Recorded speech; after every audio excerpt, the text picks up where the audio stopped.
So in 2006, the Mass Care Task Force was formed after the hurricanes of Katrina and Rita hit the Gulf Coast of Texas and Louisiana hard, to partner with local organizations, the American Red Cross, Volunteer Now, Salvation Army, and of course our own North Texas Food Bank.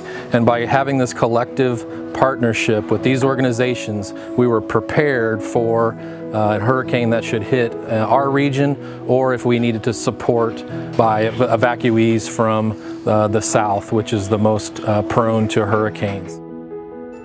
So come August 24th of 2017, Hurricane Harvey was approaching.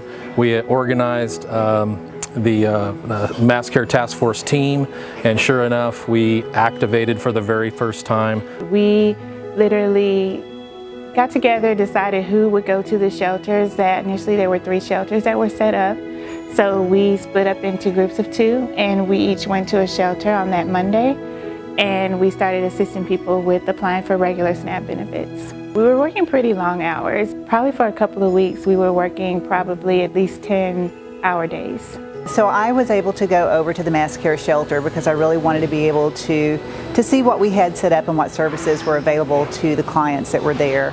I met this woman from Port Arthur, and she was there, and she was in a wheelchair, and she was talking to another woman who had traveled in with her that same night. They got in about 2 that morning. And I was asking her a little bit about that, and I said, so was there water in your home when you left? And she said, yes, there was like 2.5 feet of water whenever I left my home.